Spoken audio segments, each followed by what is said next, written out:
J'appuie sur ça. Voilà, c'est parti. L'enregistrement est parti. Donc, je recommence proprement. Bonjour à tous et toutes. Merci d'être présents et présentes. Je suis Bérénice Fontaine du Mouvement pour l'économie solidaire Occitanie.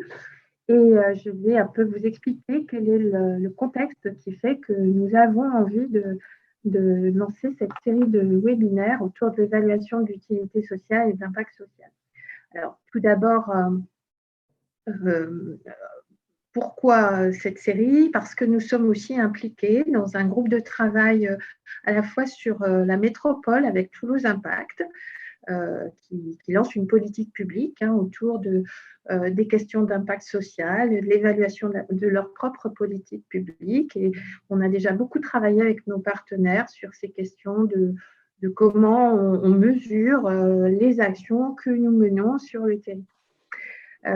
D'autre part, pour le mouvement pour l'économie solidaire, nous sommes impliqués au niveau national avec notre réseau national sur ces questions d'évaluation. Notamment, on a des membres comme l'APES Hauts-de-France qui a mené un projet transfrontalier autour des questions d'évaluation de l'utilité sociale, d'impact social, de démarche de progrès. On a aussi des réseaux comme Miramap qui ont créé ou les régies de quartier qui ont créé leurs propres outils d'évaluation. Et à un niveau plus européen, avec le RIPES Europe, on a un groupe de travail précisément sur cette question, parce qu'il nous semble que c'est un enjeu, certes, de méthode et peut-être d'outils, mais plus encore de méthode et de méthodologie, je dirais, de manière plus large, c'est-à-dire que ça interroge la finalité. Pourquoi on fait de l'évaluation, comment on la fait et avec qui. Donc, j'arrête là pour présenter, nous, notre intérêt à lancer sur 2021 et 2022 une série je dirais, de webinaires qui permettent et de l'échange de pratiques concrètes et aussi des questionnements, et je dirais tout ceci en vue de créer une culture commune et finalement de mieux comprendre de quoi nous parlons. Alors, aujourd'hui, j'ai la chance d'accueillir Lucille Rivera-Balac, donc d'Opale Culture. Je veux dire quelques mots pour te présenter, mais très léger, parce qu'après, on va donner la parole à Claire-Emmanuelle, et ensuite, vous aurez le temps de vous présenter. Parce que D'accord, je vais dire bonjour du coup. Bonjour à tous, donc, je suis Lucille, effectivement, Rivera-Balac, je suis co-directrice de l'association Opale, qui porte un centre de ressources culture et économie sociale et solidaire. Je reviendrai sur la présentation de la structure et des ressources plus tard. Merci pour l'invitation. Et Claire-Emmanuelle, merci de la SCIC-IES. Tu peux nous dire un peu, oui, Claire-Emmanuelle? Bonjour et merci de nous accueillir, Bérénice. Donc, moi, je suis Claire-Emmanuelle Mercier, je suis coopératrice, donc bénévole dans la coopérative, dans la SCIC IES, Initiative pour une économie solidaire, qui est très spécifique en France, puisque nous sommes les seuls existants dans ce système-là. Et je vous en parlerai un peu tout à l'heure dans ma présentation. Voilà. Très bien. Alors, comme on est un petit groupe, je vais demander aux personnes peut-être qui sont sur ce webinaire de peut-être se présenter si elles le désirent, en tout cas. Donc, je vois qu'il y a M. Brahim Akram de Tunisie, c'est bien ça. Cécile Delaburde, allez-y, présentez-vous au hasard si vous le souhaitez.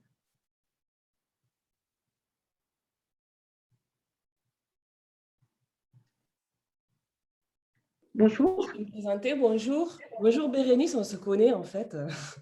J'ai fait un oui, à la déplace. Oui. Du coup, je suis Siane des Mélo Boussard. En fait, moi, j'appartiens pour l'instant à aucune organisation. Depuis le tourisme solidaire, puisque j'avais après trouvé du travail à vacances ouvertes, donc c'était essayer de proposer des projets vacances où les personnes s'investissent et arrivent à avoir du bonheur aussi.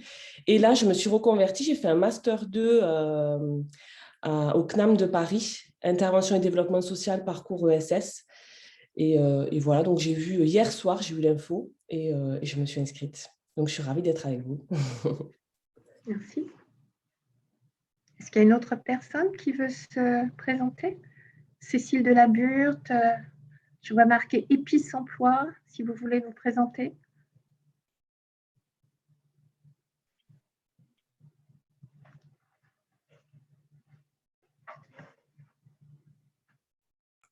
Donc, Cécile de la Burte fait un chat parce qu'elle a un appel urgent en parallèle. Et donc, comme c'est une femme, elle arrive à faire plusieurs choses à la fois.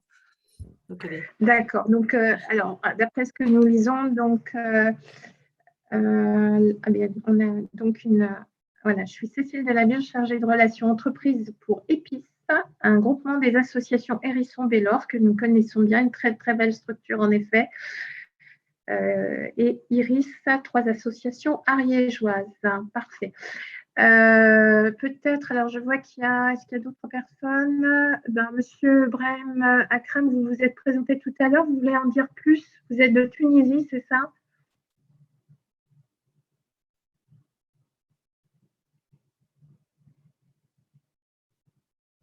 Bon, voilà, donc on n'a pas trop... Anne-Christine? Oui, alors moi je suis bénévole à IES, Initiative pour une économie solidaire, et donc on a réfléchi à cette notion d'impact social et comment inscrire cette méthode de l'évaluation de l'impact social dans IES. Ça fait déjà plus d'1 an, 18 mois au moins qu'on travaille là-dessus avec Claire Emmanuel, et bon, voilà, ça nous intéresse beaucoup et c'est bien de pouvoir partager nos réflexions. Très bien. Et puis Natacha Maillard, si tu veux bien te présenter, je me permets de la tutoyer parce qu'elle est du MES. Et je suis en service civique depuis début décembre au MES, Occitanie, donc avec Bérénice. Voilà. Je suis très contente de participer. Merci. Alors, juste avant qu'on commence, j'ai pris le soin de créer un pad commun, si vous souhaitez, qui est... Alors, je vais le remettre. Je vais le remettre tout de suite. Voilà. Et vous pouvez prendre des notes si vous le souhaitez. Bien sûr, Natacha, ça va être un peu sa mission. Mais néanmoins, vous pouvez aussi partager, je sais pas, des liens, des informations, etc., ou des interrogations que vous souhaitez porter à la réflexion commune. Je me permets de... Alors, on va commencer par IES, si Lucille t'en est d'accord. Donc, je passe la parole à Claire Emmanuel. Et je vais partager l'écran déjà, ou tu nous dis quelques mots en préalable? Écoute, partageons l'écran si ça te va, Bérénice. Oui. J'ai essayé de faire une petite présentation. Alors, je ne suis pas fan des diaporamas parce que je considère que ça coupe la possibilité d'interaction, mais d'un autre côté, là, en visio, il n'y a quand même pas trop le choix. Voilà. Donc, j'espère que mon diapo ne va pas être trop lourd. Je pense que tu peux partager normalement, non? Oui, j'essaye. Oui, c'est bon là. Ouais. Ça marche. C'est bon. Parfait. Alors, génial. ça fonctionne, même ça ne marche pas beaucoup, mais ça fonctionne. Il faut juste que, voilà, j'arrive à vous mettre en diaporama. Est-ce que là, vous le voyez en diapo? Oui. C'est OK pour vous? Ou est-ce que ça va être trop lourd? Non, c'est OK? Oui, c'est parfait. Ça fonctionne. Du coup, je pense qu'il y aura une question qui est souvent la même dans les webinaires, c'est est-ce qu'on a le droit d'accéder au diaporama après? Alors, moi, la réponse, c'est oui. C'est un diaporama qui engage essentiellement moi, puisque je l'ai fait hier soir un peu en dernière minute, mais avec des données IES, donc, et je l'ai partagé matinalement avec mes collègues d'IES. Donc, normalement, c'est bon, et il y aura sans doute une version un petit peu plus finalisée dans les prochains jours, mais c'est déjà un premier support. Donc, c'est un grand honneur pour moi d'ouvrir cette série de webinaires. Je ne m'attendais pas à être en prime time, mais c'est chouette. Je ne vais pas forcément vous dérouler tout le diaporama in extenso. C'est vraiment un support d'information et de réflexion. Et donc, je vous propose de le dérouler, mais c'est fort possible que je ne m'apesantisse pas sur certaines diapos. Et donc, je vous laisserai soit réagir, soit les consulter plus tard et ne pas hésiter à revenir vers IES pour en discuter. Donc, IES, c'est effectivement une coopérative de financement d'entreprises en Occitanie, Pyrénées-Méditerranée, et nous sommes les seuls à fonctionner de cette façon-là en France. Donc, nous couvrons la région Occitanie et nous sommes le circuit court du financement solidaire en Occitanie qui existe depuis 1998. Donc, la plupart d'entre nous n'étaient bien sûr pas nés à cette époque-là. Donc, je vous fais grâce de l'âge que ça représente. Le principe, c'est que nous sommes des épargnants solidaires, donc des citoyens d'Occitanie et d'ailleurs qui avons acheté des parts sociales dans IES. Donc, c'est un format SCIC, SCIC, Société coopérative d'intérêt collectif. Cette société, donc cette entreprise IES, on a un statut SCIC et société anonyme, donc met des fonds propres dans des entreprises à critères solidaires et récupère ces fonds propres après 5 ou 7 ans pour les réinvestir dans d'autres entreprises. Donc, vous voyez le circuit vertueux de ce financement en Occitanie et bien sûr, les épargnants solidaires rentrent comme quand ils veulent et sortent en sortie libre. Donc, on a actuellement 1041 coopérateurs épargnants solidaires et 152 entreprises qui ont été soutenues depuis la création d'IES, ce qui représente 960 emplois durables sur le territoire et un peu plus de 3 millions d'euros investis dans les entreprises. Donc, on a cette spécificité de rentrer au capital social des entreprises. Donc, voilà le détail des 1041. Donc là, c'était 1039 en juin 2021, donc il y en a 2 depuis. Donc, c'est une majorité de citoyens. C'est des citoyens qui détiennent 92% du capital et la moitié d'entre eux ne détient que moins une ou deux parts sociales. Une part sociale, c'est 76 €. Donc, si jamais pour Noël, vous ne savez pas quoi faire de 76 €, vous pouvez glisser sous le sapin de Noël une petite part sociale IES. Ce n'est pas grand-chose et ça donne du pouvoir. Parce qu'à côté de ce millier de citoyens, ce petit millier de citoyens, il y a 82 personnes morales, dont des collectivités, des organismes financiers, des entreprises qui ont déjà été financées par IES et des acteurs socio-économiques.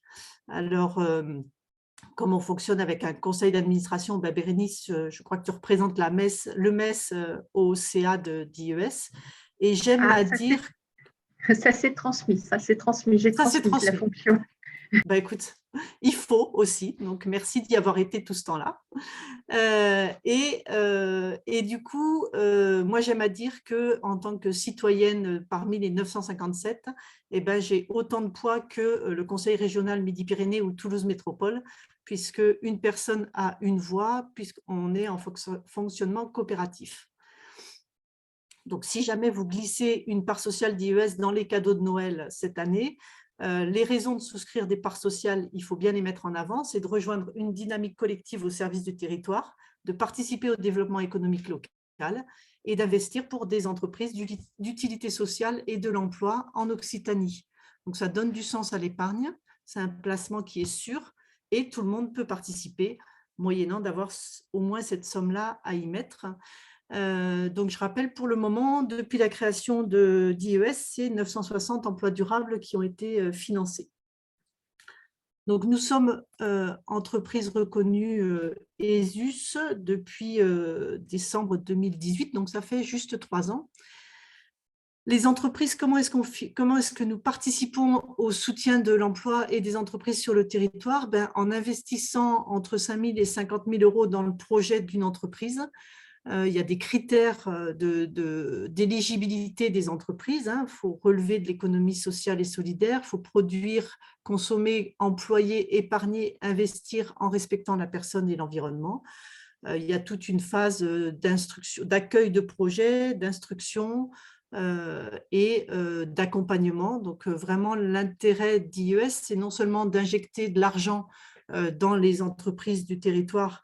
Alors, sous forme, j'ai une petite diapo rapide là-dessus, sous forme de participation au capital notamment, c'est d'injecter de l'argent, mais aussi d'accompagner les entreprises pendant tout le temps où l'argent d'IES est dans leur capital. Donc voilà, les principaux modes de fonctionnement, de financement existants, c'est de la participation au capital social, du compte courant d'associés, des prêts participatifs, des titres participatifs et des titres associatifs pour les associations.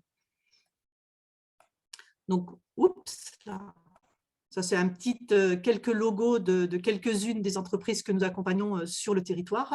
Donc, il n'y a pas les 152 logos, mais il y a des entreprises qui sont actuellement en portefeuille, une soixantaine d'entreprises, et puis des entreprises qui sont parties voler de leurs propres ailes après avoir bénéficié du financement d'IES. Alors, bien entendu, vous avez tout un tas d'informations sur le site internet d'IES, la description des entreprises et tout un tas de choses fort intéressantes. Je ne vous fais pas la leçon sur IES. Ce que je voulais mettre en avant, parce que ça a une importance sur la mesure d'impact social, donc c'est cette notion d'accompagner les territoires, les entreprises, excusez-moi, du territoire d'Occitanie, et c'est cette notion d'avoir des coopérateurs, donc 1000 personnes qui sont investies dans l'entreprise, qui ont des parts sociales. Et donc, nous fonctionnons avec une organisation qui est joliment schématisée ici, une assemblée générale de tous les coopérateurs, un conseil d'administration où il y a une vingtaine d'administrateurs. Donc, on y retrouve une représentativité de l'ensemble des types de coopérateurs, dont les collectivités, dont les entreprises, dont les structures partenaires, et puis des coopérateurs citoyens lambda. Et on a donc cette entité régionale qui est le conseil d'administration, qui est une représentation des territoires, et puis après un fonctionnement plus opérationnel avec 3 salariés, un groupe régional d'action, le GRAC, des pôles de finance, vie des entreprises et vie de la coopérative, pardon, et entreprise. Donc, j'ai dit 3 salariés et puis 7 groupes locaux répartis sur l'ensemble du territoire. Donc, un groupe local, en fait, c'est un rassemblement de coopérateurs. Donc, si vous êtes coopérateur, non seulement vous pouvez avoir vos parts sociales, mais vous pouvez aussi choisir de vous impliquer et c'est ce que nous favorisons, puisque ce qui est intéressant pour nous, c'est que les coopérateurs soient vraiment investis dans la vie de l'entreprise. Ce n'est pas les 3 salariés qui suffisent à suivre les 70 entreprises en portefeuille actuellement. C'est vraiment le rôle des bénévoles, des coopérateurs et la répartition sur tout le territoire qui fait l'intérêt d'IES. Et l'intérêt de mesurer l'impact social d'IES. Voilà. Alors, une petite diapo suivante. Alors, comment est-ce qu'elle est arrivée, cette mesure d'impact social? Elle est arrivée, parce que c'est le thème d'aujourd'hui quand même, elle est arrivée par un mouvement général au sein de l'ESS et ailleurs, qui est celui de mesurons ce que nous faisons et mesurons notre impact. Donc, impact social notamment pour nous. Elle est arrivée avec la question des partenaires financiers institutionnels. Elle est arrivée, comme tu l'as dit Bérénice, avec les démarches en cours au sein de Toulouse Métropole et Toulouse Impact. Et puis, il y a un certain nombre de coopérateurs d'IES qui se sont auto-saisis de la question de mais quel est vraiment notre impact social, grosso modo, à quoi ça sert qu'on bosse quoi, au quotidien et bénévolement en plus. Et donc, ça a commencé par un article dans notre magazine d'information en juin 2019. Et on s'est aussi aperçu qu'il y a un intérêt croissant du monde économique et social pour les évaluations d'impact. Du coup, qu'est-ce qui s'est passé? À chaque fois qu'il y a une question qui nous intéresse à IES, on lance un groupe de travail. Et on lance un groupe de travail animé par un coopérateur bénévole en novembre 2019. Et nous sommes actuellement une dizaine de coopérateurs à avoir travaillé dessus ou à travailler sur la question de l'évaluation de l'impact social, accompagnée par la directrice opérationnelle d'IES, qui est une des salariées. Alors, on fonctionne sous forme d'atelier de 1h15. Parce que 1h15, c'est pas trop et c'est suffisant quand même pour bosser, en moyenne sur une fréquence mensuelle. et en visio parce qu'on n'aime pas trop se voir, on en a marre un petit peu de boire l'apéro ensemble, tout ça. Puis c'est devenu à la mode la visio, en fait. Voilà. Bon, c'est surtout que ça nous facilite en ce moment la vie. Ce que je voulais dire sur le groupe de travail et les coopérateurs, c'est intéressant, c'est que dans ce groupe de travail, en fait, les bénévoles, c'est des consultants en RSE ou en évaluation. Moi, par exemple, je suis formée à l'évaluation environnementale. Je ne suis pas formée à l'évaluation d'impact social, mais je suis formée à l'évaluation environnementale. Je suis ce que fait Opal parce que je suis aussi consultante DLA un peu orientée culture. Et du coup j'ai des liens avec Opal et on se voit, entre guillemets, régulièrement sur la question de l'évaluation. Et puis, c'est des bénévoles qui sont impliqués beaucoup dans la vie coopérative, donc Anne-Christine notamment, et qui sont des têtes pensantes d'IES et qui voilà, si, Anne-Christine, hyper impliquée, et donc notamment des retraités 100% bénévoles à IES quasiment. Ça fait partie des challenges dont je vous parlerai après, de comment est-ce qu'on compte le temps que nous consacrons à ces activités bénévoles.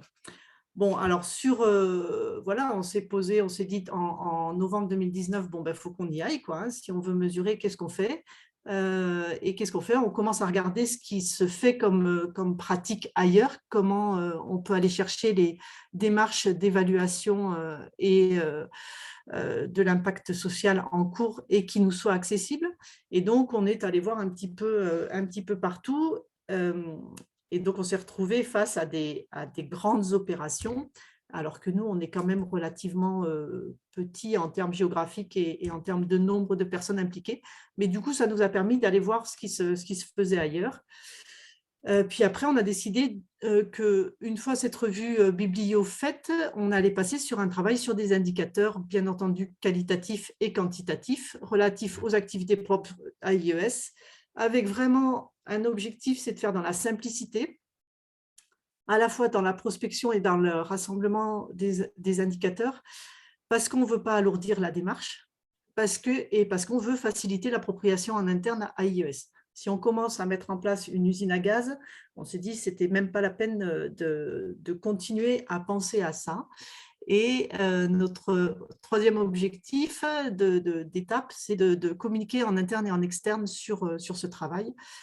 Et puis, bien entendu, d'évaluer, enfin de l'utiliser sur le fonctionnement propre d'IES et auprès des entreprises financées. Donc, les 5 bonnes raisons de s'intéresser à la mesure d'impact social à IES, c'est de mettre un coup de projecteur sur toutes les actions d'IES en interne et en externe. C'est de donner envie à des coopérateurs et à des partenaires de rejoindre IES en reconnaissant sa valeur, sa place sur le territoire et dans l'économie locale. C'est faire connaître et valoriser le travail des salariés et des bénévoles pour renforcer leur adhésion au projet d'IES. C'est intégrer l'impact social comme critère de décision stratégique d'IES et c'est communiquer plus efficacement sur les actions d'IES. Et là, le lien nous a paru évident avec la charte des valeurs d'IES, donc valeurs d'utilité sociale, de solidarité de proximité, de citoyenneté économique, par le soutien aux entreprises et aux associations qui innovent dans les activités, les formes de financement, les modes de fonctionnement. Et donc, de fait, nous avons créé la MIS. Donc, la MIS, c'est la mesure d'impact social et solidaire d'IES, qui a pour but d'évaluer la stratégie, les pratiques et les résultats d'IES en cohérence avec les objectifs et les valeurs de la charte. Donc, depuis 2019, nous travaillons pour et avec la MIS. Voilà. Et donc, je vais vous parler un petit peu de ce que contient cette MIS, de ce qu'elle nous propose au quotidien. Et vous l'avez dessinée, bien sûr. Un petit peu. Un peu mieux. Voilà. Voilà la MIS en dessin.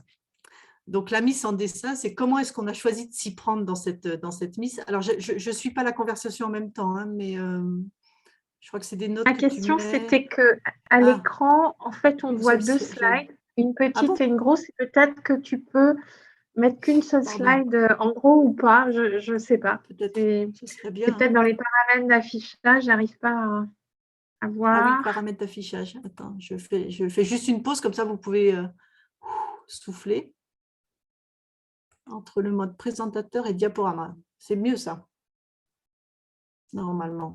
Voilà, it is far better, comme on dit en français occitan. Merci Bérénice. Oups. Donc, comment est-ce qu'on s'y prend pour cette Miss? Donc, la Miss, elle est faite pour appliquer la charte d'IES. Elle est faite pour les groupes locaux. Donc, le groupe local, hein, je rappelle, c'est sur un département ou sur un ensemble de 2 départements, un regroupement des coopérateurs bénévoles pour une plus grande efficacité, enfin pour du travail ensemble au quotidien. Donc, elle est faite pour les partenaires, elle est faite pour les salariés, elle est faite pour les différentes commissions en interne à IES. Et sur ce schéma, il manque les entreprises, bien entendu, mais je n'ai pas pris le temps de le refaire. Donc, elle est faite pour ceux qui parlent d'IES, mais aussi pour les entreprises qui sont bénéficiaires directs des financements d'IES. Donc, notre objectif, c'est, je le redis, d'avoir des indicateurs quantitatifs, qualitatifs, simples, pertinents et lisibles, et de nous intégrer dans le quotidien de la vie d'IES, non pas de faire une usine à gaz à côté. C'est très, très tentant, les usines à gaz, hein, mais ça, pour moi, ce n'est pas efficace. Alors, yes. Donc, il a fallu, puisqu'on veut des indicateurs simples et lisibles et pertinents, il a fallu définir quels sont les impacts d'IES qu'on veut évaluer. Alors, je vous fais un peu grâce de toute la démarche de réflexion, hein, mais elle est vraiment nourrie de nos particularités de coopérateurs bénévoles investis dans le groupe de travail et de la salariée, qui d'ailleurs, je tiens à noter que la directrice opérationnelle actuelle d'IES était bénévole d'IES avant dans le groupe de travail Impact Social, et qu'ensuite elle a postulé au poste de directrice opérationnelle quand Karine Blanc est partie.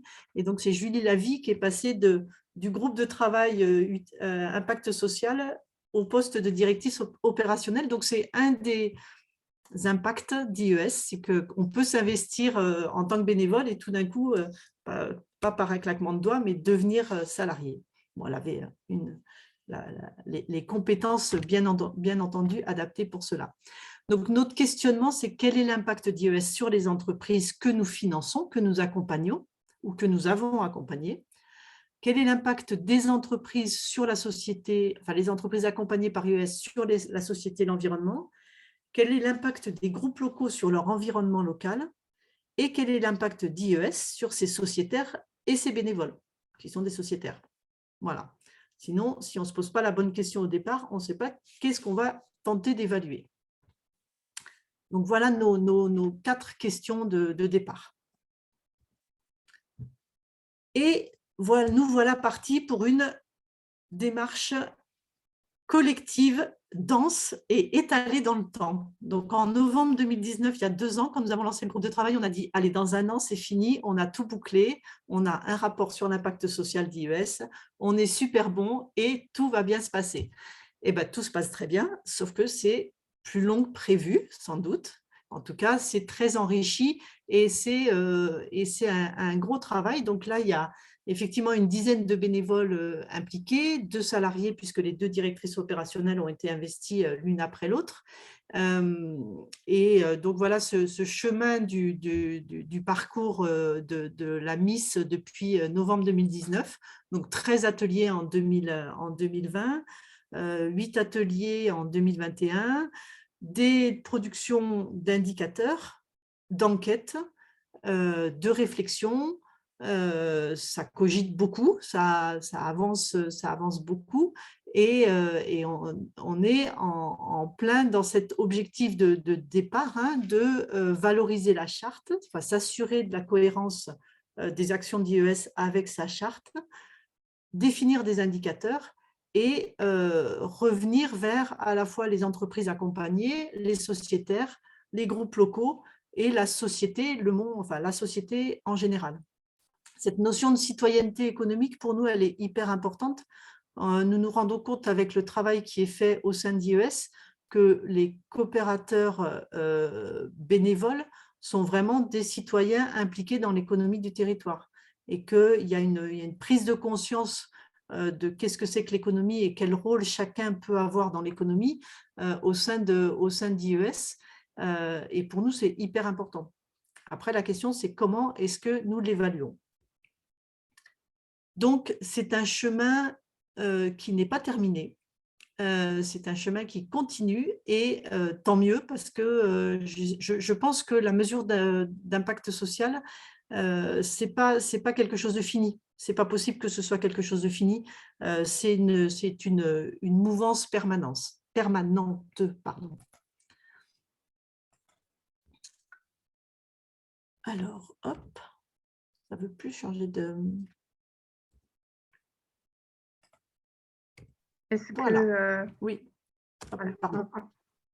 Oui. Donc, c'est simplement pour savoir, on prendra les questions peut-être après. Si c'est OK pour vous. Donc oui, si c'est OK pour vous, à moins qu'il y ait des questionnements tout de suite. Là, je vais passer sur des diapos sur lesquels je ne vais pas rentrer dans le détail, mais… D'accord. OK. Mais il y a, tu n'hésites pas notamment, Bérénice, à me dire s'il faut que je raccourcisse un petit peu le temps.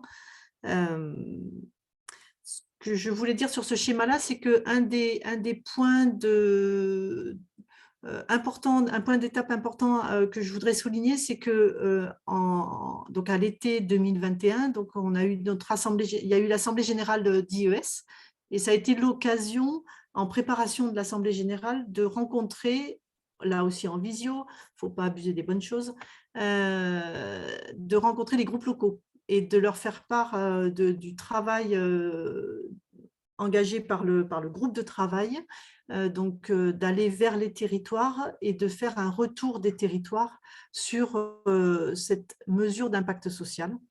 Donc ça, c'est des schémas sur lesquels je ne rentrerai pas en détail, mais c'est le résultat de la consultation de 3 groupes locaux, celui des Pyrénées-Orientales, celui de l'Aveyron et celui de l'Hérault.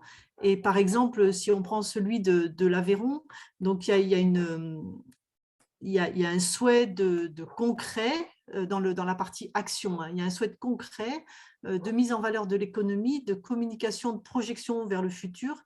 Et sinon, la Miss, bof, ça ne les intéresse pas plus que ça. Donc, c'est intéressant de revenir vers les territoires parce que nous, on est hyper impliqués dans notre groupe de travail, et sauf que ce n'est pas forcément hyper évident de transmettre d'une part cette implication, d'autre part l'intérêt que ça peut avoir sur le fonctionnement global d'IES. Et par contre, en allant vers ces groupes de travail, dans ces groupes locaux, on a rencontré par exemple sur l'Hérault, un des groupes, un des coopérateurs qui s'est investi à un moment dans le groupe de travail sur l'impact social. Voilà. Là, vous avez un premier aperçu en bas à droite du coup de projecteur de la Miss sur deux indicateurs, la part des scopes, en fait, des différents statuts de société dans le portefeuille d'IES. Donc, en 2019, il y a 33% des entreprises qui sont des entreprises à format coopératif, 75% en 2020. Et on a la même, une notion de la part aussi des investissements en 2019 et en 2020 par rapport au statut de l'entreprise accompagnée. C'est aussi pour dire, ça permet de montrer… Oui. Oui, mais comment vous interprétez ce différentiel ? Alors, du coup, il y a moins d'entreprises accompagnées en 2020 déjà qu'en 2019. Et là, j'ai plus en tête l'interprétation du différentiel, mais ça s'est trouvé que c'était plus de coopératives, enfin de statuts coopératifs qui postulaient, enfin qui étaient éligibles en tout cas en 2020 qu'en 2019. Anne-Christine, tu as peut-être une précision? Oui, je pense que c'est sur les nouvelles entreprises, hein, sur oui, c'est les nouvelles. Et les entreprises qui sont… Oui, et c'est très variable d'une année à l'autre.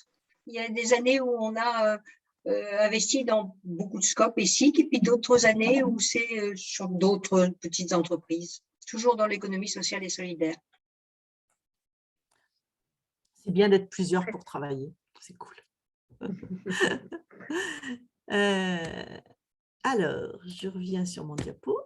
Voilà, donc nos indicateurs, nos premiers résultats, c'est de classer, enfin c'est de définir les indicateurs. Donc on a un tableau à rallonge d'indicateurs, mais l'idée, c'est de les classer en indicateurs de moyens, les moyens mis en œuvre par IES, et en indicateurs de résultats obtenus, et de sous-classer ces indicateurs en indicateurs de moyens mis en œuvre qui ne dépendent que d'IES, avec un gros morceau qui est l'implication et l'apport de compétences des bénévoles et des salariés, et l'indicateur de moyens mis en œuvre partagé avec des partenaires, et là, notamment, c'est tout ce qui relève du travail en réseau dans les territoires.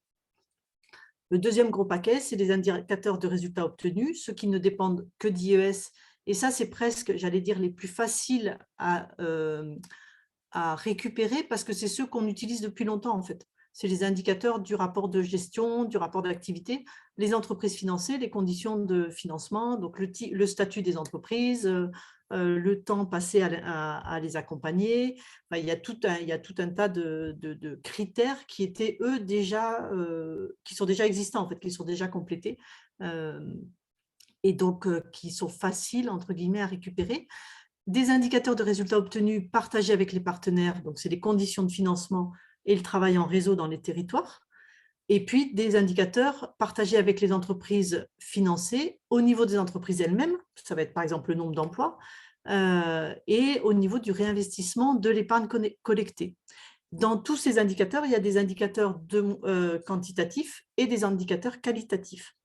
Mais notre volonté, c'était de les ranger un peu parce que sinon, ça fait des choses ingérables et puis difficiles après à valoriser. Donc voilà, par exemple, ce qui a été présenté à l'Assemblée générale en juin de cette année, donc des indicateurs liés à l'activité financière, avec, par exemple, on nous dit, mais vous avez perdu beaucoup de sommes, enfin, vous avez perdu beaucoup d'argent dans des entreprises. Eh bien non, IES a perdu 0,4% des sommes investies dans des entreprises sorties depuis 5 ans. Et IES maintient sa présence dans les entreprises si la cession des parts sociales de ce qu'a investi IES impacte la continuité d'activité. Donc, il y a des entreprises sur lesquelles on avait décidé un investissement sur 5 à 7 ans et sur lesquelles on reste un tout petit peu le temps que la continuité d'activité soit assurée. Ce qui veut dire que c'est un taux de sinistre de sinistralité très peu, enfin, pas très haute, quoi, par rapport à d'autres secteurs. Oui.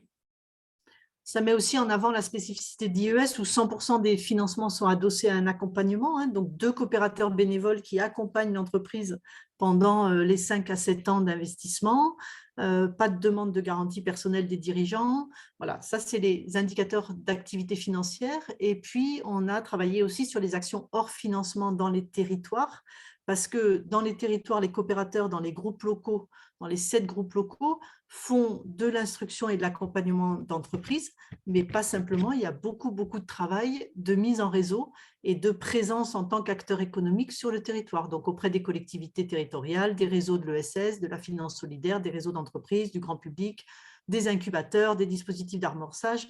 Enfin, on a tout un panel en fait d'investissements bénévoles qui dépasse largement la simple instruction et accompagnement des entreprises, et avec des coopérateurs sur les territoires qui ont des intérêts complètement différents et complémentaires. Certains sont fans d'instruction et d'accompagnement, d'autres sont fans de mise en réseau et de travail avec les acteurs économiques de terrain. Donc, un petit exemple d'indicateur de moyens mis en œuvre ne dépendant que d'IES. Alors, c'est un petit exemple, mais alors c'est un boulot monstrueux. C'est le décompte des heures de bénévoles. Alors là, je vous ai pris le décompte des heures de bénévoles en instruction. Donc, l'instruction, c'est quand on accueille une entreprise, qu'on décide est-ce qu'elle est éligible au financement d'IES ou pas, et si elle est éligible au financement d'IES, on va jusqu'au comité d'engagement qui décide ou pas d'un financement IES, et ensuite on passe sur une phase d'accompagnement. Donc on a sur l'instruction une évaluation pour l'instant qui est une évaluation forfaitaire de temps en instruction. J'ai trop de soleil, excusez-moi, ça devient lumineux. Et donc, du coup, il a fallu estimer ce temps-là qui est passé en instruction. Donc, voilà, on a des résultats au 31 juillet 2021, mais qui sont issus d'aller piocher un petit peu dans le fonctionnement des groupes locaux, les déclarations de temps bénévole pour certains, mais pas pour tous, le fonctionnement du comité d'engagement. On a fait des hypothèses, en fait, qui sont des hypothèses de temps passé par dossier. Alors, temps passé avec les porteurs de projets, les entreprises, temps passé avec, en travail à la maison. Donc, quand on met travail à la maison, ce n'est pas parce que c'est du télétravail, mais c'est parce que c'est du travail lié à l'instruction de la demande. Et en temps de transport, parce que c'est jamais anodin, en fait, sur le territoire, d'aller à la rencontre du porteur de projet. Et donc, en faisant toute cette bidouille-là, on arrive au petit dessin qui est en dessous. En fait, on arrive à, en 2021, 2,5 équivalents temps plein sur l'instruction des dossiers de demande de financement des entreprises. Voilà. Et ça, c'était un chiffre qu'on n'avait pas, en fait. Donc, enfin, instruction et accompagnement, pardon.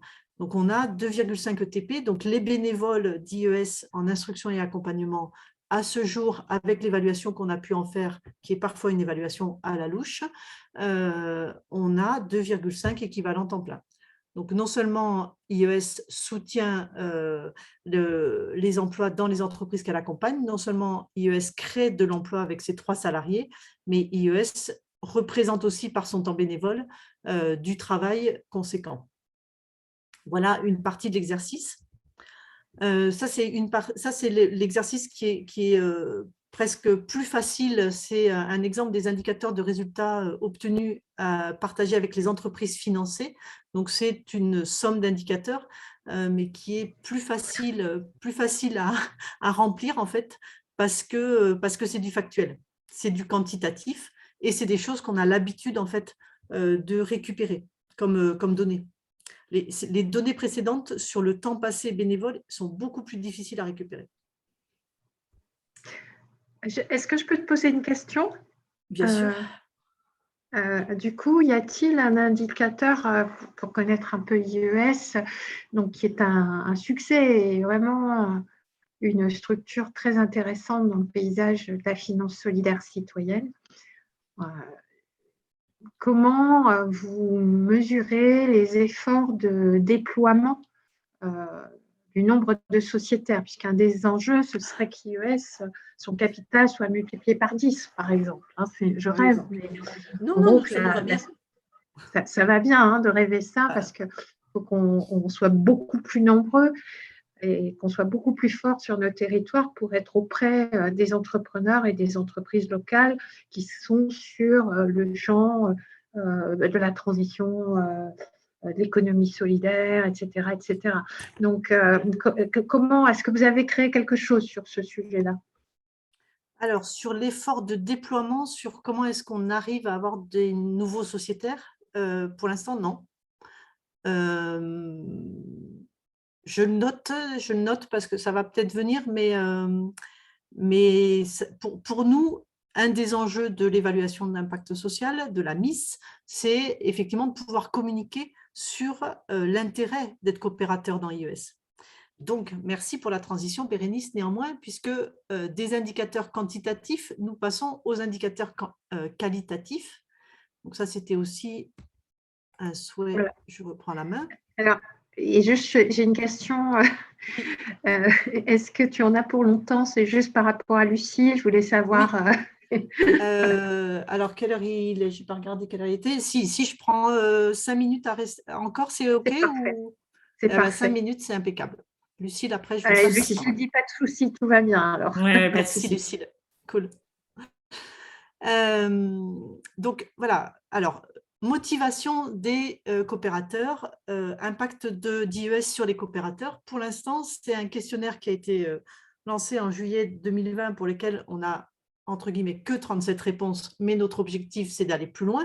Et nous avons questionné les coopérateurs sur quel est l'intérêt pour vous, enfin, quel est votre intérêt pour IES en tant que coopérateur, quelle est votre participation aux instances régionales d'IES, parce que IES ne fonctionne pas qu'avec les trois salariés.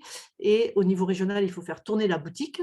Donc, par exemple, enfin, ça, c'est une partie du questionnaire. Hein, il y a une vingtaine de questions, mais ça nous permet, par exemple, de savoir que ce qui est important pour 51% des coopérateurs bénévoles, c'est de maintenir une activité sociale et ou intellectuelle. Pour 64%, c'est de répondre aux besoins spécifiques d'un territoire en termes d'emploi. Pour 16%, c'est le plaisir des bons moments de convivialité, de partage d'idées ou de valeurs. Enfin, ça, c'est les critères qualitatifs que nous, on veut mettre en avant pour dire aux gens, ben oui, voilà, être coopérateur, ce n'est pas simplement mettre un billet de 76 €. C'est aussi s'impliquer, développer sa citoyenneté économique et du coup, s'investir sur le territoire, mais il faut trouver, moi je dis toujours, il faut trouver un intérêt à l'investissement, quoi, hein. Donc il y a un retour sur l'investissement qui est quel est l'intérêt on a, quel intérêt on a à passer autant de temps ou pas autant de temps à IES. Je dis autant de temps parce que je regarde Anne-Christine. Parce qu'on regarde nos bénévoles s'ils ne sont pas à temps plein par hasard. Nos bénévoles retraités, est-ce qu'ils ne seraient pas à temps plein par hasard sur IES? Je confirme que oui, certains oui. Mais du coup, c'est difficile aussi de compter le temps de travail. Ça, c'est l'enquête qualitative auprès des coopérateurs. Donc, un des objectifs, c'est rendre compte de ce qui se passe et donner envie. On a une enquête qualitative en cours auprès des entreprises sur l'impact social d'IES sur elles-mêmes, en phase d'instruction, par le financement et à travers l'accompagnement.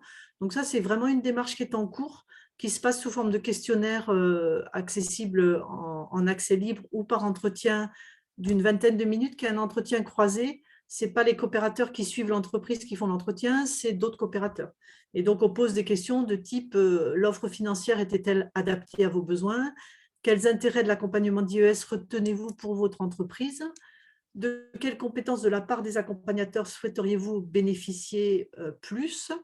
Est-ce que la participation d'IES a eu un effet levier en mobilisant de nouveaux partenaires financiers? Ça, c'est une des questions qu'on a en permanence. Hein, c'est IES a un effet levier parce qu'on a instruit le dossier de façon conséquente avant qu'il arrive en décision de financement, notamment sur les autres partenaires financiers. Et on a besoin d'évaluer cet effet levier qui ne peut être une évaluation quasi que qualitative. Donc voilà le type de questions. Pour l'instant, on n'a que 7 entreprises questionnées. Donc ça, c'est vraiment notre action de fin 2021, début 2022. L'idéal serait d'avoir les 70 entreprises en portefeuille questionnées, interrogées, mais ça risque d'être un peu ambitieux. Et puis, dans les moyens d'accéder à la donnée, il y a en cours de mise en place un tableau de suivi des entreprises accueillies en instruction en accompagnement qui serait un tableau identique dans tous les groupes locaux et qui permettrait un partage beaucoup plus facile avec les instances régionales. Ça peut paraître une évidence, ça ne l'est pas. Et c'est ça qui est intéressant aussi, d'aller confronter aux groupes locaux avec cette question, mais pourquoi est-ce que vous voulez qu'on fasse un tableau alors que nous, on a nos petits bouts de papier et ça nous suffit largement? J'exagère un petit peu quand même. Mais notre intention, c'est d'avoir une espèce de reporting général, d'autant plus important que, étant financé de façon conséquente par la région Occitanie, ce qui nous permet notamment d'avoir nos emplois salariés. Tout le reste de l'investissement IES étant 100% consacré en fait à l'accompagnement des entreprises. Donc, le financement de la région, dans les critères de financement de la région, il y a maintenant un reporting assez conséquent, notamment sur le temps de face à face avec les porteurs de projets et les entrepreneurs accompagnés, et que du coup, cet outil-là de tableau de suivi va être un outil qui va nous servir aussi par rapport au financement de la région. Voilà. Donc, c'est un outil à plusieurs onglets qui est normalement assez facile et dans l'attente d'avoir un outil plus opérationnel et plus partagé. Donc, on a également en juin 2020 fait une enquête auprès des groupes locaux sur les activités hors financement. Donc, c'est ce que je vous disais un peu tout à l'heure sur ce qui a été présenté à l'Assemblée générale, des activités avec les collectivités territoriales, les activités avec les réseaux d'acteurs territoriaux, ESS et ou finances solidaires, des activités avec les différents réseaux d'entrepreneurs, les activités avec des incubateurs tels que Catalyse, Première Brique, le parcours adresse, la présence à des salons, des événements, des manifestations spécifiques et les actions ciblées grand public ou les rencontres ouvertes de coopérateurs. Pour nous, c'est aussi important que des indicateurs purement quantitatifs sur du temps passé. Si on ne développe pas la présence territoire, c'est clair qu'on ne viendra jamais nous chercher, soit en tant que coopérateur, soit en tant qu'entreprise. Donc, il faut être présent sur les territoires. C'est une spécificité, pas toujours facile à assurer, parce que une des questions des coopérateurs bénévoles, c'est est-ce que je suis légitime finalement à aller rencontrer la collectivité territoriale, la CRES, le dispositif Catalyst, est-ce que j'ai une légitimité, est-ce que je parle assez bien économie pour me confronter à ces gens-là? Voilà, la question est en suspens, mais en tout cas, ça fait quand même depuis 98 que ça se passe, donc ça existe. Bien sûr, on ne voudrait pas finir de travailler ensemble parce que, comme vous le voyez sur cette superbe prise d'écran Zoom, nous nous faisons plaisir à travailler ensemble et ce ne sont que des beaux sourires. Donc, nous avons des horizons à court terme et des horizons à moyen terme. Donc, bon, évaluer les effets de la crise sanitaire sur IES et les entreprises, ça n'est pas que le groupe de travail sur la mesure sociale, sur la MIS, qui le fait, mais c'est IES en général. Finir nos travaux. On voudrait quand même réussir à sortir un rapport complet d'impact social. On l'avait prévu pour fin 2021, ça ne sera pas fait. Je rappelle que nous sommes tous bénévoles dans le groupe de travail et que la directrice opérationnelle qui est là avec nous, salariés, ben, elle a aussi plein d'autres choses à faire à côté. Donc, ça dépend beaucoup des bénévoles, l'avancée des travaux. Travailler sur les conséquences de cette évaluation d'impact social sur les stratégies d'IES. Et se questionner sur qu'est-ce que c'est qu'un bon projet financé par IES. Et à moyen terme, travailler sur l'impact social propre des entreprises financées par IES, quel est leur lien avec l'impact social d'IES, quelles sont les interactions, et travailler avec les partenaires institutionnels et financiers sur une politique de communication vers eux pour partager toute cette mise, en fait, partager la mise. Je voulais juste un dernier point, c'est donc pour moi les intérêts mis en évidence sur tout ce travail depuis 2 ans, c'est vraiment de nous faire réfléchir et ça c'est hyper important, je pense qu'il ne faut pas qu'on reste enfermé dans des visions permanentes, quoi. Il faut avancer et puis ça permet de rendre compte en fait, donc ça c'est clair. Je ne suis pas une fan du rendre compte, mais il y a des obligations de rendre compte. Et si ça nous permet de réfléchir, ce n'est pas du rendre compte bête.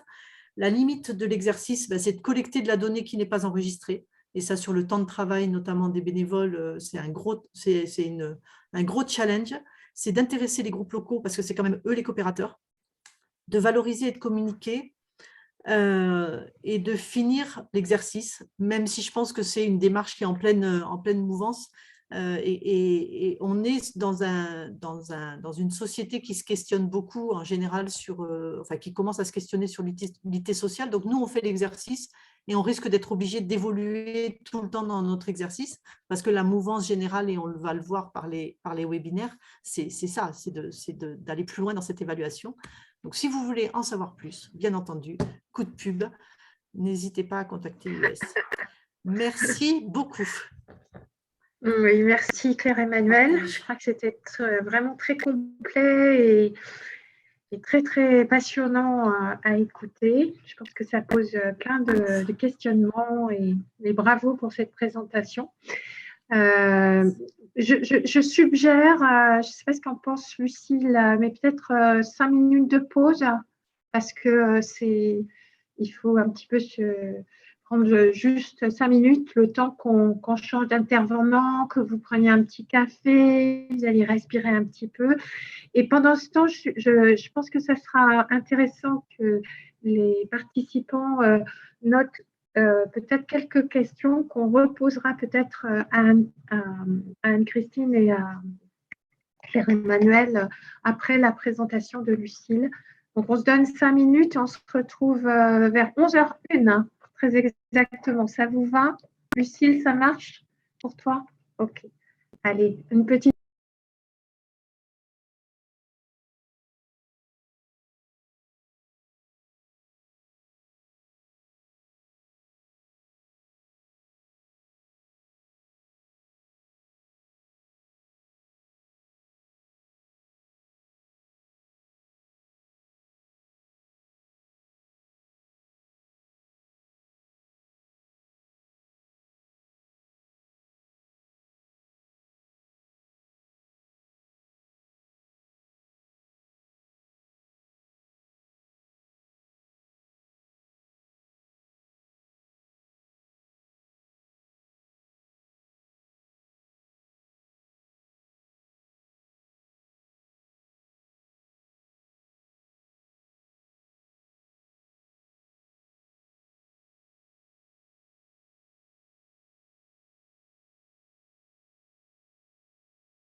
Allô, allô, allô.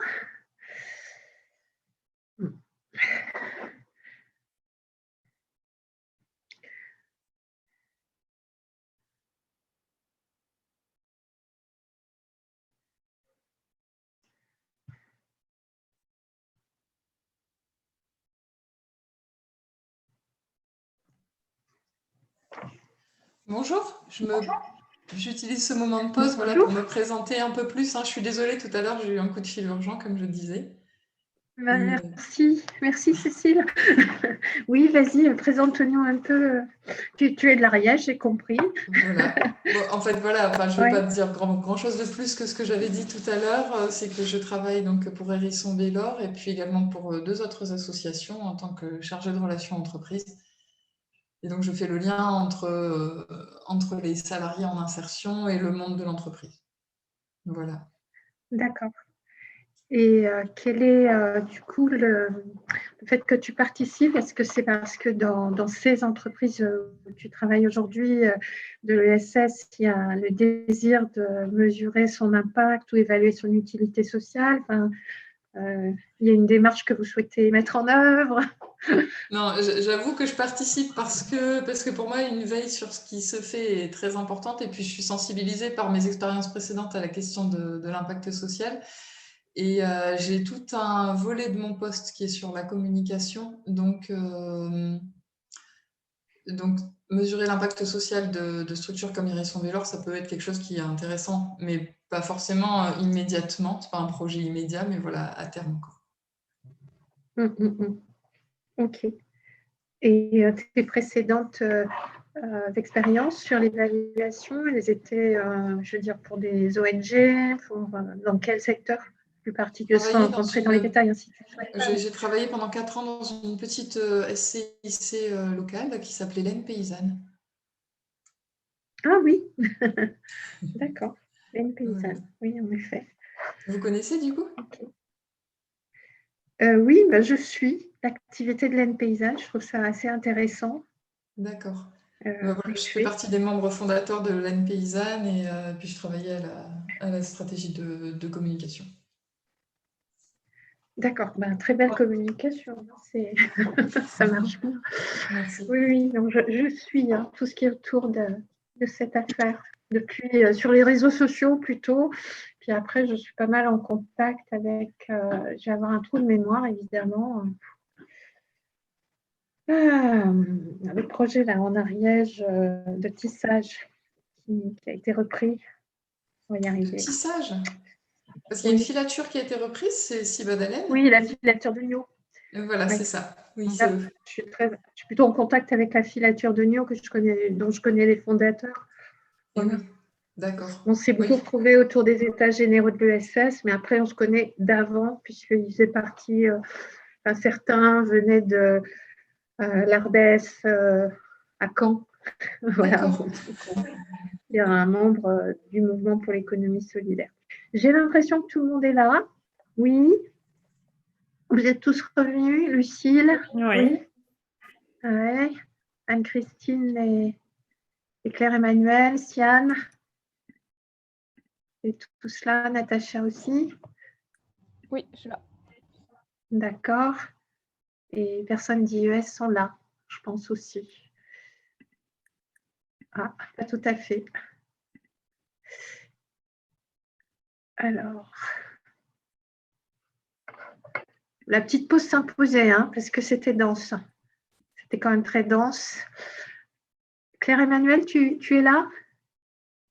Oui, je suis là, Bérénice. Eh ben, C'est pas, mais je suis là.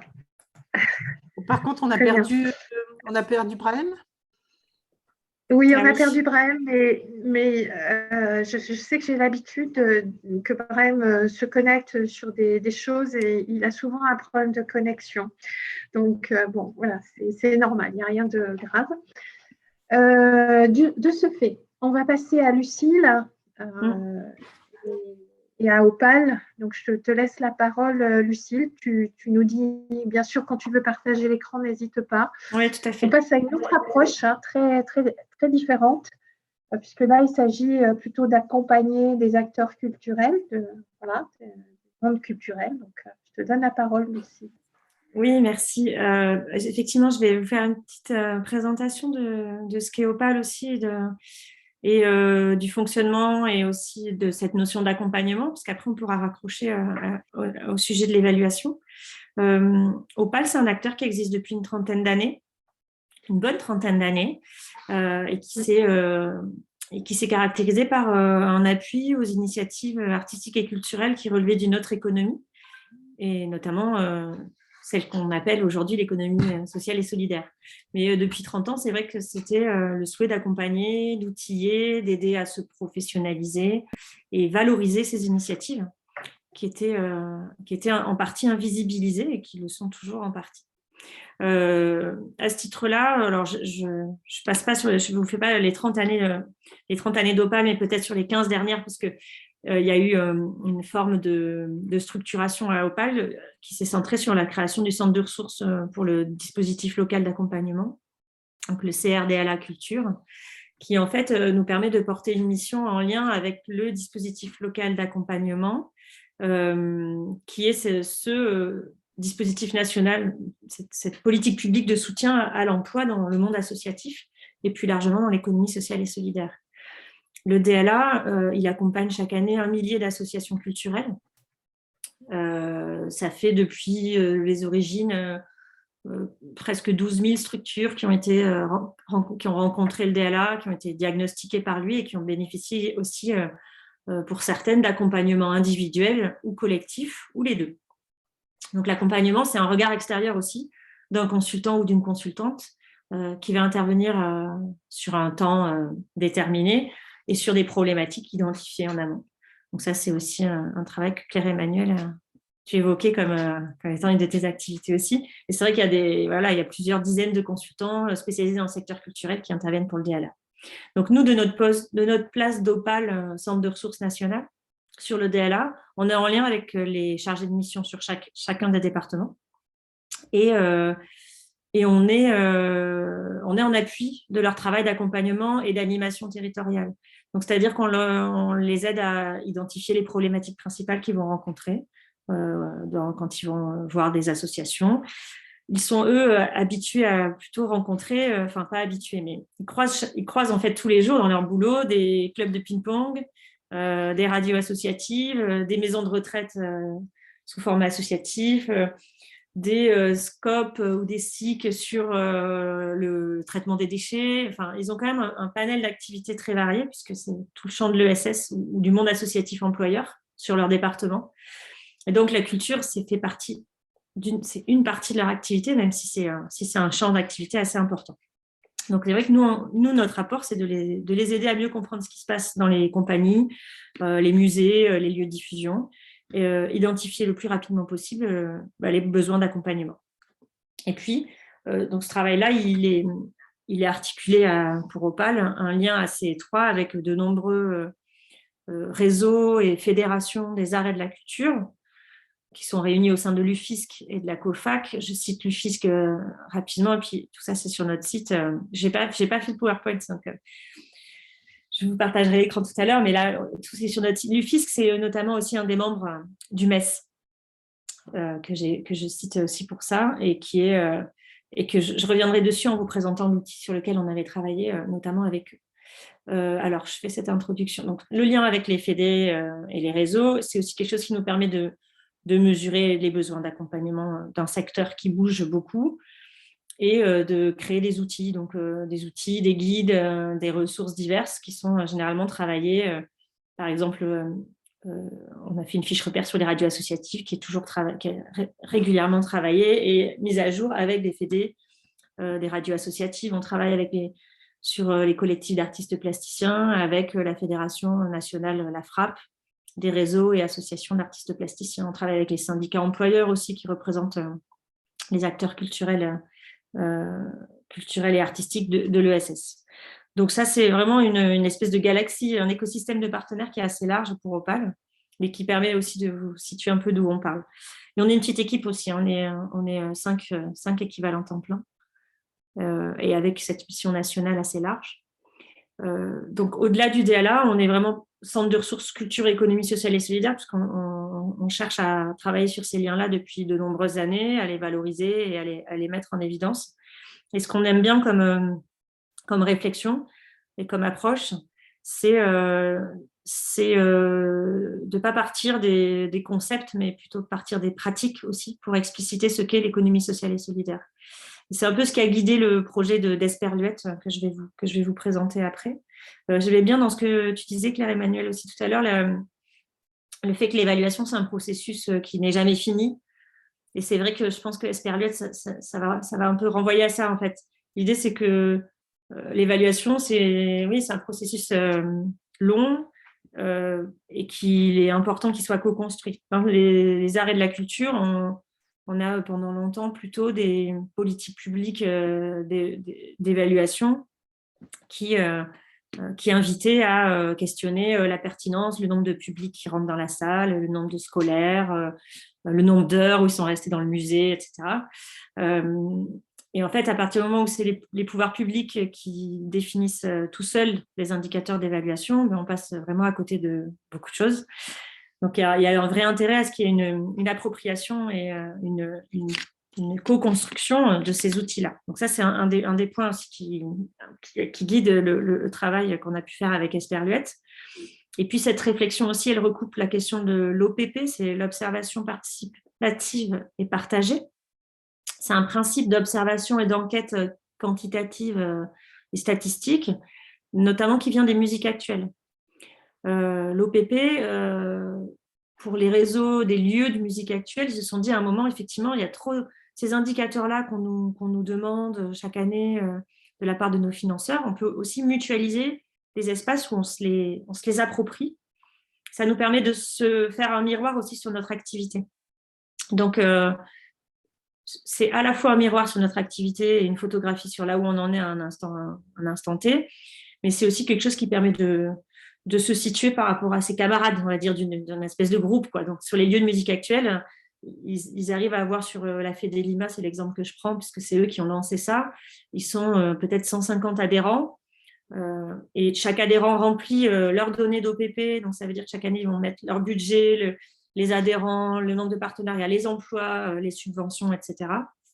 Et qu'avec tous ces éléments-là, ils ont une photographie de leur situation par rapport aussi aux autres. Et c'est des outils politiques, puisqu'après, ils peuvent aller rencontrer leurs partenaires et leur dire, moi, quand je regarde les autres lieux qui sont dans des territoires comparables au mien, la part des subventions, elle est celle-ci, l'activité, elle est celle-là. Moi, je fais ça. Peut-être que la subvention peut être repensée. En tout cas, les missions qu'on a, elles sont tout à fait dans la moyenne. Enfin, voilà, c'est vraiment des outils aussi pertinents à ce titre-là. Voilà. Vous me dites si vous avez des questions, parce que c'est pareil, je n'ai pas vu le chat. Merci Bérénice, là tu me mets tous les... Oui, je mets un peu les compléments et les liens. Ouais. Merci en tout cas de rattacher la question de l'évaluation à la question politique et à la stratégie aussi de réseau. C'est quelque chose auquel nous tenons beaucoup. Donc, merci de repréciser ça j'en profite. Je pense qu'ils seront là vendredi, donc je pense à Chess, à la Xarxa de Economia Solidaria en Catalogne, qui a créé la balance sociale et qui est aussi une manière de faire communauté au sein de ce réseau d'économie solidaire en Catalogne, et tout en ayant à la fois des données concrètes très objectives, quantitatives pour le coup, et pas seulement.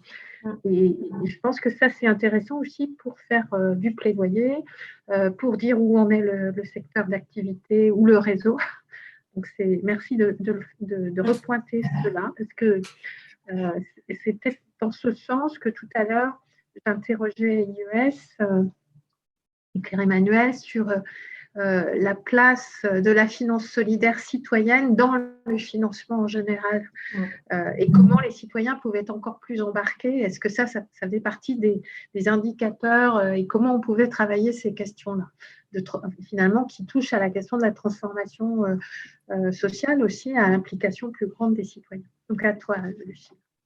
Du coup, ça ça me permet de rebondir. Si je peux partager mon écran avec un exemple.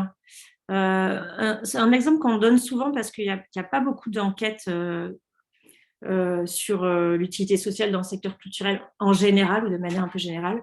Mais il y a cette fameuse enquête sur les festivals, l'utilité sociale des festivals qui vient de Bretagne au départ. Hein. Il y a un collectif qui s'est constitué, qui a été accompagné par le DLA et qui a travaillé sur son utilité sociale. Puis maintenant, il y a eu une autre enquête en Pays de la Loire plus récente. Et c'est vrai que les festivals étaient très questionnés sur quel est votre impact un peu économique sur le territoire. Et en fait, en répondant à ces questions, en disant on a cet impact économique, oui, parce que ça fait venir des gens, ça a des incidences sur la consommation sur le territoire, mais on a aussi d'autres registres de l'utilité sociale. Et donc là, l'exemple que je vous mets, c'était les 5 registres qui avaient été pointés, et on voit qu'on est vraiment sur des caractéristiques très qualitatives, au-delà de la caractéristique, au-delà des impacts plus quantitatifs. Donc faire société, être acteur, capacité à être citoyen sur son territoire. Et après, il y a les aspects plus aussi d'attractivité du territoire, la culture et l'identité territoriale, le développement économique, qui peut avoir des indicateurs du coup plus quantitatifs, mais ça fait partie de plein d'autres endroits en fait d'observation. Et j'ai aussi pris celui-là là, parce que je le trouvais intéressant, sur une enquête plus Pays de la Loire. Le festival a contribué, est-ce que vous voyez ? C'était des questionnaires auprès de plusieurs festivals. Donc voilà, à sortir de votre quotidien, vous videz la tête, à vous extérioriser, à développer votre curiosité, à renforcer votre développement personnel et votre sensibilité. C'est quand même, à 92%, c'est quand même pas rien non plus. C'est-à-dire à 80% des gens qui se sont allés dans les festivals, ça leur a permis de développer leur curiosité. J'aime bien ces exemples parce que je les trouve très fins. Et puis en fait, c'est aussi ce qui fait citoyenneté et puis ce qui fait plus politique en fait dans la démarche d'évaluation. Et qui après peut être envoyé aussi à des partenaires. Donc ça a quand même du sens. Mais ça, c'était juste le petit exemple que je voulais vous donner avant de vous présenter Esperluette. Esperluette, ça s'écrit E2S, puis Perluette. L'esperluette, vous savez, c'est le sigle qui veut dire « et », qui est la boucle comme ça, là, qui veut dire « et ». Et c'est historiquement, Opale avait publié les éditions Culture et Proximité, avec cette esperluette aussi. Donc, on est médian parce que ça ressemble... Oui, merci Claire-Emmanuel.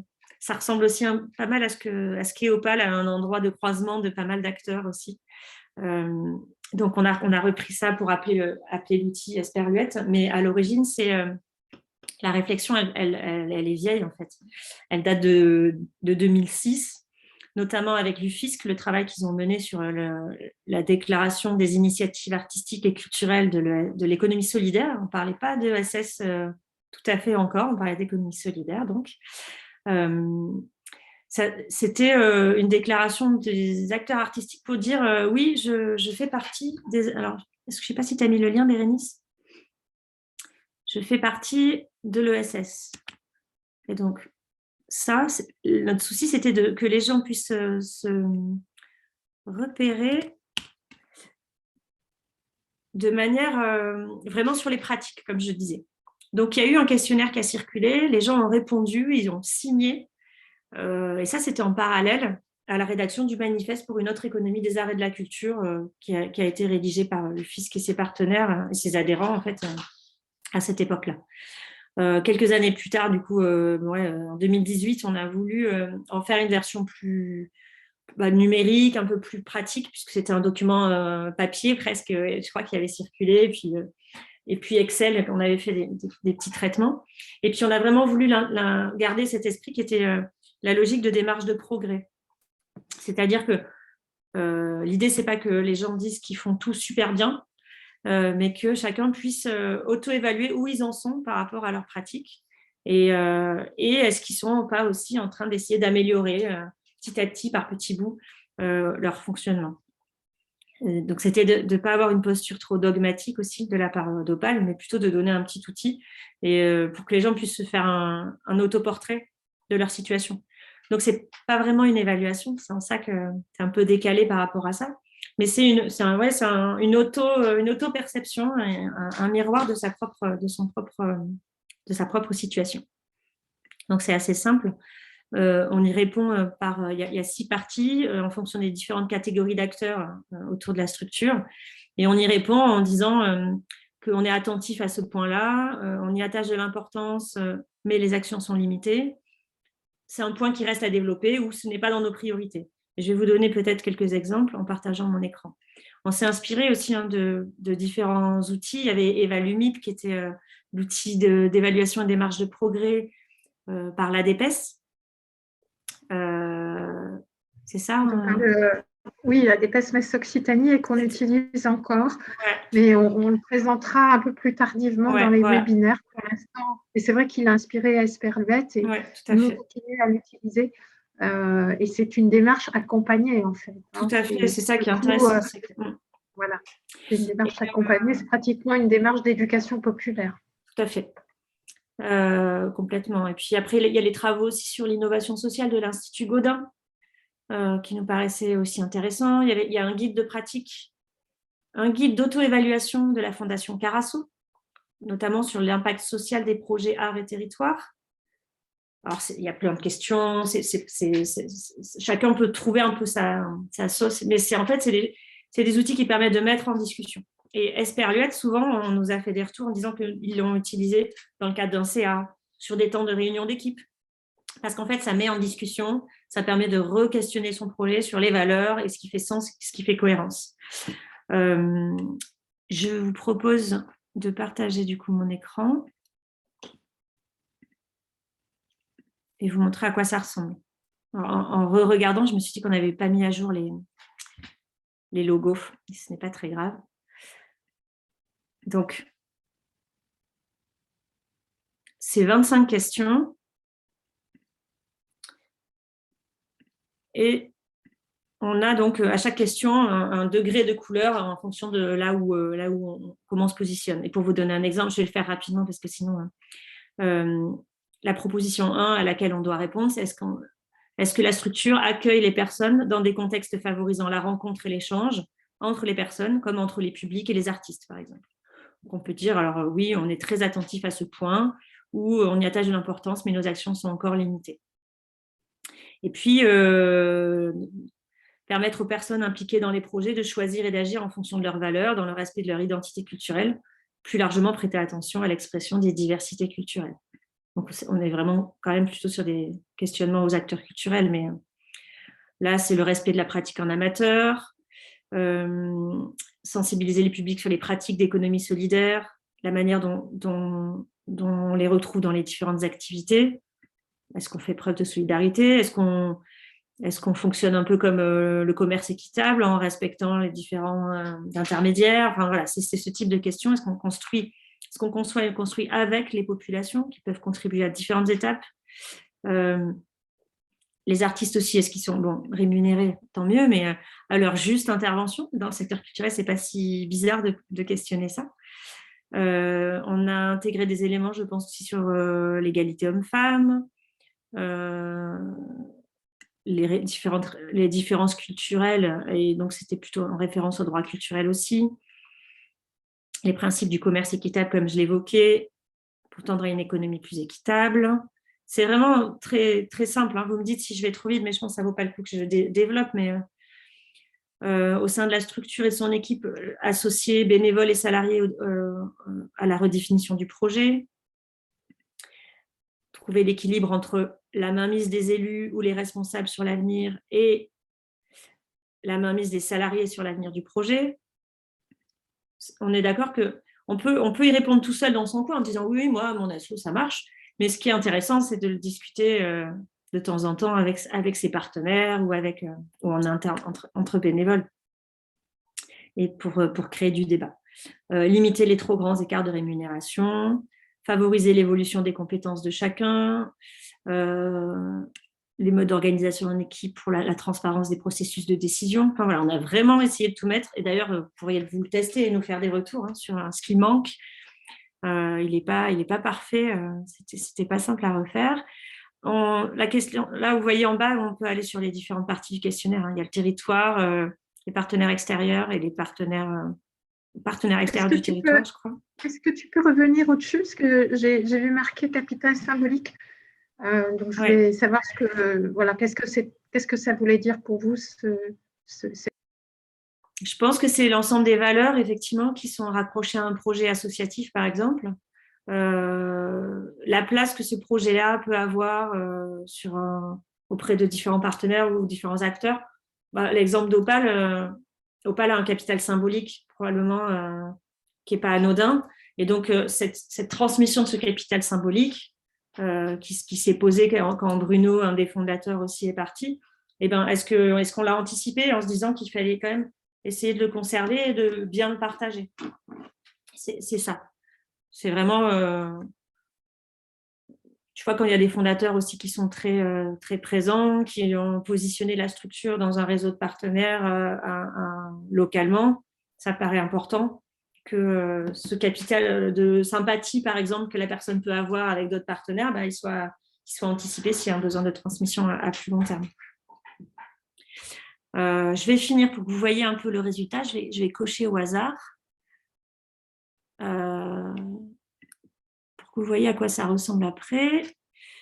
Donc là, éviter les positions hégémoniques et les processus de concentration en les contraignant à une auto-limitation, en soutenant, par exemple, de nouvelles initiatives qui émergent sur le territoire, s'accorder sur l'idée que l'aide au plus petit que soit ne génère pas une limitation du pouvoir d'action, mais bien un enrichissement collectif. Bon, là, on est d'accord.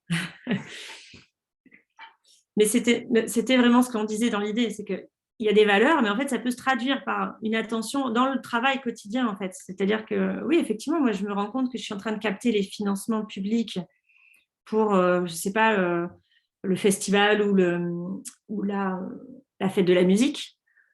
Mais peut-être que mon enjeu, c'est plutôt de coopérer avec les différentes structures culturelles du territoire et de proposer collectivement quelque chose. C'est plutôt ça que ça doit amener à questionner. Voilà, participer à des unions. Avec les partenaires et les fournisseurs, on est sur plutôt des démarches équitables, des structures qui sont en statut associatif ou coopératif, respectueuses de l'environnement, etc. Donc là, je crois qu'on n'est pas obligé de mettre... C'est pas une bonne idée. Danse. Hop, on n'est pas obligé de mettre son mail non plus. On voulait quelque chose d'assez simple. Ah, qu'est-ce que j'ai oublié? Le département, Ardèche. Il n'y a pas d'accent circonflexe sur l'Ardèche. Qu'est-ce que j'ai Non, fait? ça serait plutôt grave. Bah oui, pourquoi il y a un accent circonflexe? Là, je suis en train de voir que ça ne marche pas. Ah, si, ça marche. Ça marche. Donc, voilà l'autoportrait qui est créé, qui est vraiment une petite photographie d'un peu de son positionnement en étoile. Et puis, des orientations vers quelques ressources, le dispositif local d'accompagnement, bien sûr, différents réseaux. Là, j'avais coché qu'on était un acteur de la danse, donc ça renvoie vers le Centre national de la danse, vers la DPS, parce qu'on est, je ne sais plus dans quel département, du coup, je me suis mise. Les chorégraphes associés, l'agence LA, donc qui est une agence culturelle en Nouvelle-Aquitaine. Le syndicat ASSO, je pense que ça, en fonction des réponses, il y a des pondérations, c'est peut-être pour ça. Que du coup, ça renvoie après vers des ressources un peu différentes. Et des documents donc vers le site d'Opal, vers certains articles sur les droits culturels, les ressources fléchées sur le travail, les ressources fléchées de l'UFISC, etc. Bon, c'est l'idée. C'est l'idée, ça vous donne un aperçu de cet outil. On n'en a pas tiré encore d'études globales sur quel est le bilan des gens qui ont répondu. On aimerait bien le faire, mais en même temps, comme ce n'est pas vraiment une évaluation, on ne sait pas trop ce que ça pourrait dire en fait. Parce qu'on n'a pas le détail de comment les gens le remplissent. Est-ce que c'est plutôt des gens qui testent? Est-ce que c'est des profils assez... Enfin, voilà, est-ce que les gens s'impliquent vraiment dans le remplissage en équipe ou pas? Donc ça, c'est un peu difficile. Peut-être qu'on fera un petit aperçu des gens qui remplissent ces sperluettes, mais je ne suis pas sûre que ça dise tout à fait ce qu'on voulait dire. Parce que, voilà. Mais après, c'est un outil que, moi, ce que l'on disait tout à l'heure, que je trouve intéressant sur le fait que c'est un processus. qu'on peut revenir sur un élément comme ça de temps en temps avec son équipe et se dire, tiens, est-ce qu'on a progressé un peu ça pourrait être intéressant de creuser. C'est aussi quelque chose qui est plutôt de l'ordre de la sensibilisation. Là, on n'est pas dans une évaluation très, très formelle non plus. C'est pour mettre en route des questionnements. Et je crois qu'aussi maintenant, on peut aussi parler de... Il y a d'autres référentiels comme celui de la RSO dans les organisations même de l'économie sociale et solidaire qui peuvent aussi être... on peut s'emparer de certaines de ces démarches-là où on met à plat l'ensemble de ces parties prenantes, tous les gens qui participent au projet.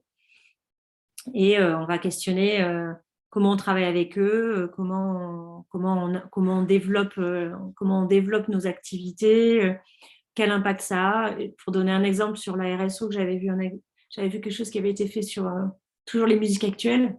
Dans l'ensemble de leurs parties prenantes, ils avaient pris en compte les familles de leurs salariés. Parce qu'on est sur des secteurs où les gens travaillent la nuit, ça déborde souvent beaucoup de travailler dans un lieu.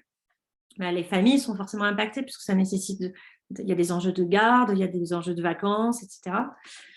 Ça, je trouve que c'est assez intéressant aussi que des fois, dans certains projets de l'économie sociale et solidaire, on puisse s'inspirer aussi d'autres ressources comme celle de la RSO, mais bon, après, elle vient. On n'aime pas toujours trop dans la culture parce que ça vient quand même, on a plus l'impression que ça vient du milieu de l'entreprise. Mais ça fait sens de regarder quand on parle d'évaluation notamment et de démarche, de processus d'évaluation. Donc voilà, c'est un peu l'idée d'avoir des compléments entre l'auto-évaluation et sans doute de jongler entre de l'auto-évaluation, l'auto-portrait et puis le regard extérieur.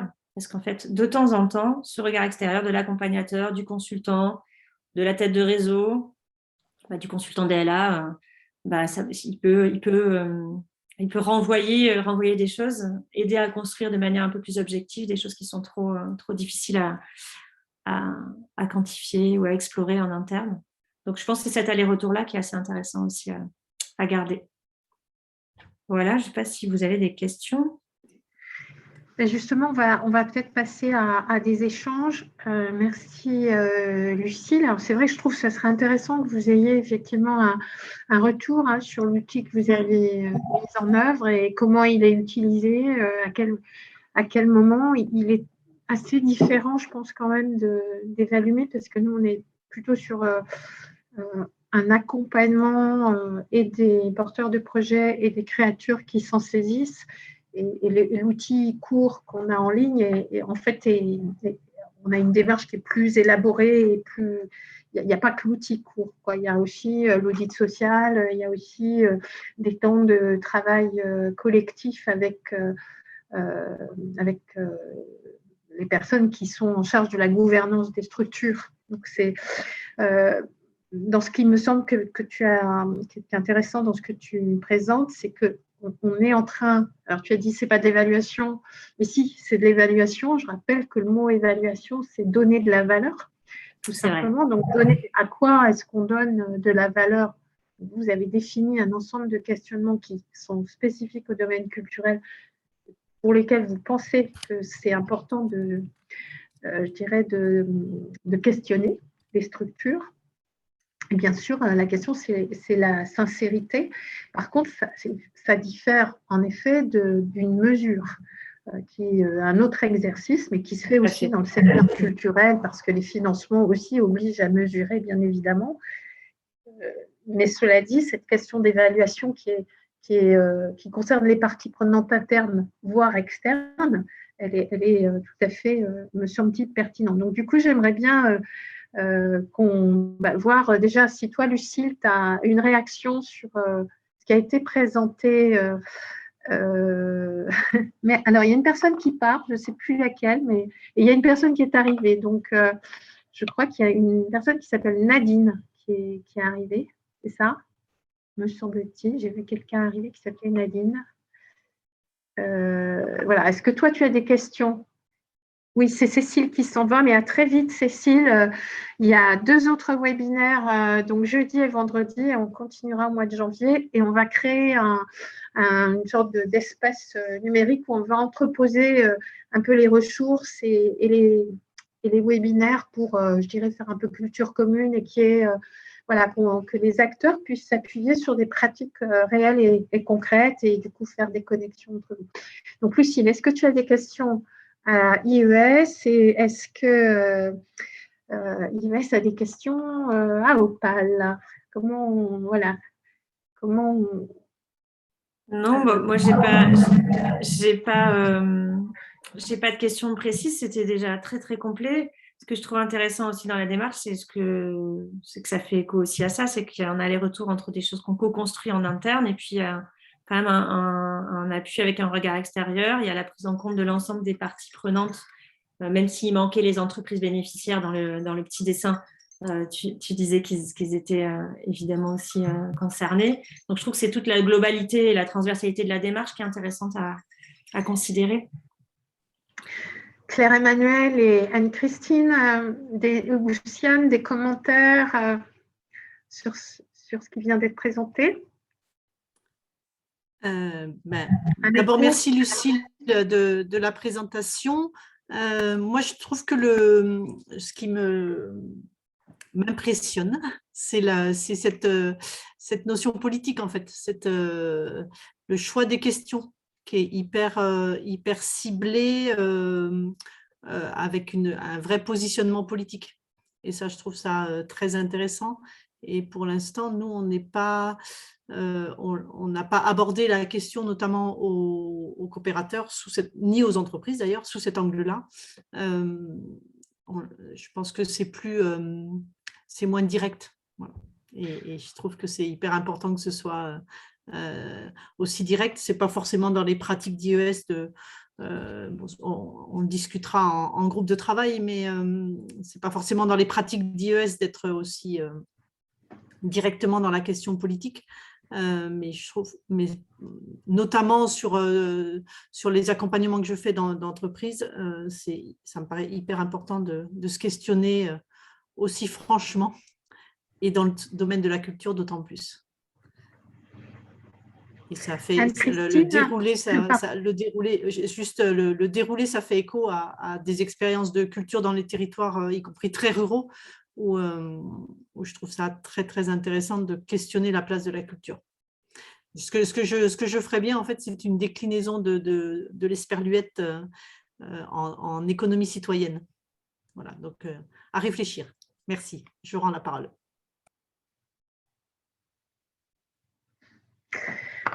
Et je suis désolée, Bérénice, je vais devoir bientôt partir. Oui. J'étais disponible jusqu'à 30. Je gratte un peu. J'ai déjà un appel, mais je ne vais pas pouvoir rester très longtemps cachée. Je répondrai pour toi, Lucie, pas de souci. Merci.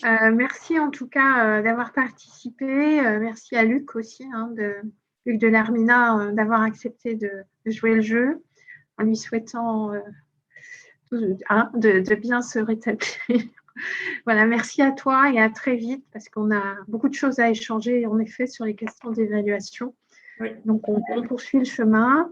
Peut-être du coup, au revoir. Du coup, je me déconnecte et je vous salue toutes. Merci. À bientôt. Bonne journée. Et bonne journée, Lucille. Donc, moi, je pensais un peu, il nous reste le temps qu'on veut, en fait. Je vous propose peut-être qu'on termine à midi. Il me semble que ça ira bien, sauf si vous voulez vraiment qu'on aille plus loin. Et peut-être Anne-Christine, j'aimerais bien avoir ton opinion sur ce qu'il y a, les échanges qu'on a eus.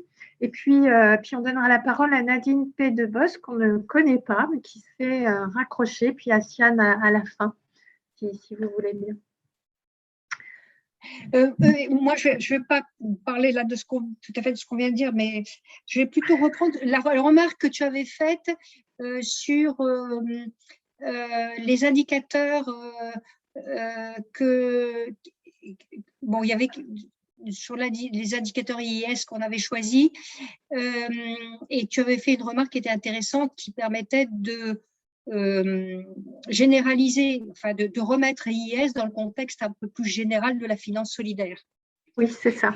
Mais par ailleurs, une des grosses difficultés qu'on a eues, c'est de définir des indicateurs dont l'interprétation n'est pas discutable ou enfin, relativement discutable. Par exemple, là, tu parlais des fonds, enfin, de l'épargne récoltée, de l'augmentation de l'épargne qui rentre dans le capital d'IS. Si on en tient par exemple à ce chiffre-là, ça veut dire qu'on oublie que l'épargne, ça rentre et ça sort, c'est-à-dire qu'il y a des coopérateurs qui sortent peut-être pour aller mettre leur épargne ailleurs, et que ça, c'est tout à fait normal, ça fait partie du système.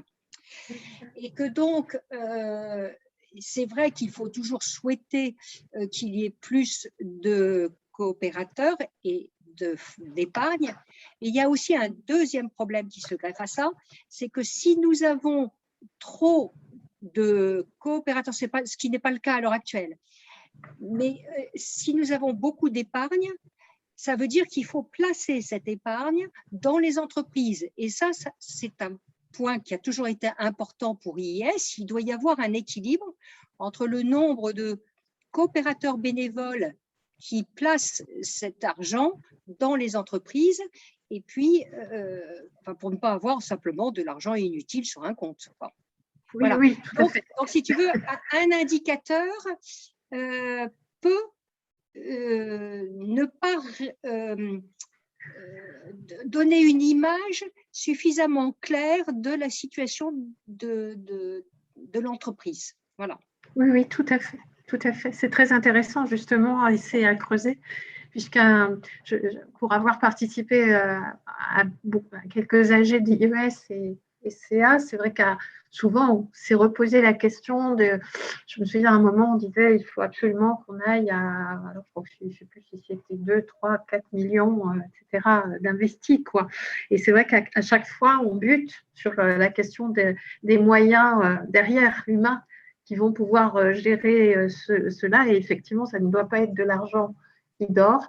Pour autant, la question de l'investissement, enfin, comment dire, de l'implication, je dirais plus citoyenne dans les territoires auprès des entreprises d'utilité sociale, on va dire au sens large, quel que soit le statut, eh bien, elle n'est pas assez forte et c'est quand même très questionnant puisque on voit bien que d'autres dispositifs arrivent autour de l'investissement social, etc., venant de peut-être beaucoup plus du secteur privé pour le coup, et qu'on semble nous dire, ou il semble être dit, que c'est ça qui va faire qu'on va changer d'échelle.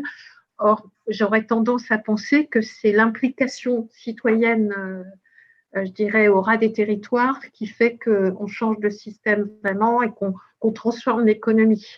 J'ai du mal à penser que, parce que je caricature, je vais caricaturer exprès, hein, donc il ne faut pas m'en vouloir, mais j'imagine, en tout cas dans certains pays anglo-saxons, on a cru que les fonds de pension, parce qu'ils allaient s'investir sur les questions sociales, allaient révolutionner par leur investissement social, donc je parle bien de choses qu'on reprend aussi à la fin avec un intérêt, ça allait changer les questions sociétales et environnementales. Pas du tout. Donc, le niveau de parce que le sujet, c'est évaluation, impact social, utilité sociale et transformation de la société. Et j'aurais tendance à croire, mais je peux me tromper, que c'est parce que plus de citoyens seront investis dans les territoires et mettront aussi de l'argent que ça permet de changer les choses. Mais est-ce que je me trompe? Est-ce que c'est un rêve pieux et le réel nous bloque? Nous, on s'est aperçu en étudiant là nos indicateurs qu'effectivement, il fallait faire attention à ne pas trop insister sur des indicateurs plus faciles à déterminer, qui sont des indicateurs financiers, et au contraire, mettre plus en valeur les indicateurs humains. Le nombre de bénévoles, le nombre d'heures qu'ils passent, et c'est plus difficile à déterminer. Mais par contre, l'impact social nous paraît mieux présenté.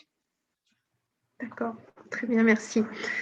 On va passer peut-être la parole à Anne, non, à Siane, pardon. Siane et puis notre dernière invitée, Nadine, qu'on ne connaît pas, mais je vais peut-être demander à Siane, et puis Nadine, si vous voulez intervenir, ce sera avec plaisir. C'est bon, il n'y a pas de problème. C'est parfait.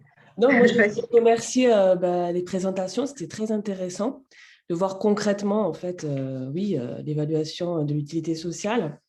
Et moi, ce que je trouvais intéressant, c'est vraiment que c'est des questionnements qui vont être continus. En fait, c'est ça qu'il faut bien intégrer. Je pense c'est sans fin. Et du coup, ça permet chaque fois de réfléchir. Et moi, ce qui m'intéresse, c'est qu'on voit bien là que l'ESS, elle commence à... Enfin, il y a toujours cet élan et en même temps, le capitalisme, il est quand même bien là. Et je pense que vraiment, c'est ça, c'est comment on peut mettre en valeur avec des indicateurs qui changent, parce que si on se met sur le modèle du capitalisme, on va être toujours sur des critères quantitatifs du financier, donc c'est intéressant, mais c'est comment on arrive à trouver des indicateurs où on va voir que là, on a contribué à la cohésion sociale, là, on a contribué à la solidarité, là, on a contribué au développement humain, en fait, à l'éducation. Et du coup, voilà, moi, je voulais vous dire merci, je suis contente de participer parce que là, je vais être en recherche, moi, et j'aimerais vraiment m'investir dans des projets où on montre la différence. Sinon, l'ESS, il faut qu'elle arrive à vraiment percer, montrer que là, c'est maintenant. Il faut qu'on donne des moyens et qu'on montre qu'on contribue vraiment au changement, quoi, et à la transition. Donc, merci. Je n'ai pas grand-chose à rajouter. Très bien. Nadine Pédebos, vous voulez intervenir? On ne vous connaît pas, mais allez-y, il n'y a pas de souci. Oui, bonjour. Alors, je suis réellement désolée, j'ai rejoint un peu trop tard pour avoir connaissance de ce que vous avez présenté. À vrai dire, bon, j'ai eu un imprévu. Néanmoins, donc je me présente à 2 titres. Je suis investie au niveau citoyen, au niveau du pays du Val-d'Adour, dans les Hautes-Pyrénées, puisque je fais partie du conseil de développement. Et sinon, dans mon quartier, qui est le quartier prioritaire de la ville, à Tarbes, donc il s'agit du quartier Bel Air. Alors, j'étais jusqu'au 4 novembre conseillère citoyenne, mais il y a eu un redécoupage du périmètre, donc je n'en fais plus partie. Néanmoins, j'ai une volonté assez importante de contribuer à la dynamique de territoire. Et à ce titre-là, je me suis toujours intéressée à tout ce qui pouvait être alternatif. Donc, des connaissances sur l'économie sociale et solidaire, j'ai eu accès et c'est vraiment pour moi le biais à trouver à l'échelle vraiment d'un quartier, même quand on est sur d'autres modèles économiques. Bon, donc, ça m'intéresse avant toute chose de comprendre, de la pertinence et sur le plan méthodologique, quels sont les outils qui nous amèneraient à mener à bien des dispositifs un petit peu économiques autres que ceux qui fonctionnent actuellement. Donc, je continuerai à participer au webinaire, mais pour le moment, moi, je m'étais formée au niveau de l'école de renouvellement urbain au tiers-lieu. Et c'est pour ça que je ne sais pas dans quelle mesure je pourrais réintervenir sur le quartier, mais de manière collective, puisqu'on est plusieurs à ne plus en faire partie. Et néanmoins, on avait été formés et on avait voulu avoir des compétences pour être acteurs dans la co-construction. Donc, on continuera, je pense, mais on n'a pas encore défini sous quelle forme, sous le modèle d'un collectif ou d'une association à être partie prenante dans la dynamique du quartier. Voilà, donc le tiers-lieu, je pense que c'était la formule justement où on pouvait être amené de manière collective dans un montage financier un peu nouveau à faire des choses quoi, à l'échelle d'un territoire. C'est tout. Mais en tout cas, merci. Et effectivement, donc là, dans le chat, vous voyez qu'on vous parle du pôle ESS de Bigorre, oui, c'est ça? Je connais, oui. Et le groupe IES de Haute-Pyrénées. Je connais, oui. Voilà. Donc, alors, ce qu'on peut vous proposer, c'est bien sûr je pensais à Nadine et Siane, de laisser vos contacts pour qu'on vous, comment dire, on vous recontacte évidemment, c'est une répétition, pardon, pour voir comment continuer. Est-ce que vous avez encore des choses à rajouter, Anne-Christine, Pierre-Emmanuel? Natacha, tu n'as rien dit. Est-ce que tu as quelque chose à nous dire, en fait? Non, j'ai rien à rajouter. Merci beaucoup, c'était très intéressant et ça me permet d'en apprendre un peu plus parce que je viens à peine de découvrir ce que c'est vraiment l'ESS. Donc voilà, encore merci. Merci pour la prise de notes. Alors, moi, je vous indique en tout cas les prochains webinaires. Donc, sur décembre, jeudi et vendredi, on aura 2 autres webinaires, donc notamment avec le cabinet Elix et donc jeudi, et le mouvement pour l'économie solidaire qui présentera déjà comment notre mouvement porte ce sujet-là.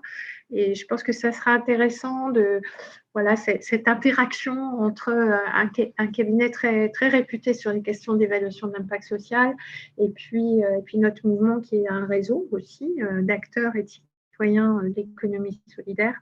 Et puis vendredi, donc normalement, si tout va bien, la Xarxa de Economia Solidaria, la TUEF de Catalogne avec la balance sociale et Toulouse Métropole.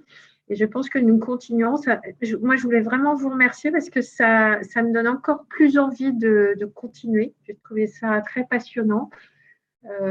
Donc, on va bien sûr prendre quelques captations. Enfin, on va faire captation de vos interventions pour qu'elles soient aussi très accessibles donc aux acteurs de l'ESS. Si vous pouvez nous envoyer vos outils, enfin votre PowerPoint, et qui peut être effectivement diffusé, faites-le, n'hésitez pas. Je pense qu'on mettra cela sur un espace commun à partir avant la fin du mois. Je pense qu'on y arrivera. Et l'idée, c'est vraiment de commencer cet échange de pratiques et d'être dans le concret et le réel. Donc voilà, merci beaucoup en tout cas à vous deux, Claire-Emmanuel et Lucille qui nous a quittés. Juste, je voulais te remercier, Bérénice, pour cette organisation. D'autant plus que moi, ça m'a permis en fait vraiment de poser tout ce qu'on avait fait et de me rendre compte que nous avançons, qu'il y a encore beaucoup à faire, mais que nous avançons et ça, c'est hyper important pour moi. Voilà, et merci Nadine et merci Siane pour votre mise en relation. Nadine, j'étais en Haute-Pyrénées jusqu'à il n'y a pas longtemps. Je suis co-représentante légale du pôle ESS Bigorre, donc je vous ferai un petit message dans ce sens-là. Voilà, même si j'habite maintenant en Savoie, ensoleillée. Voilà. Merci donc, en tout cas beaucoup. Et Lucille était à Bordeaux, hein, sachez-le. Oui, j'ai vu ça. Merci à tous et bon appétit à tout le monde. À très vite. Merci, bonne journée à chacune. Oui. Au revoir.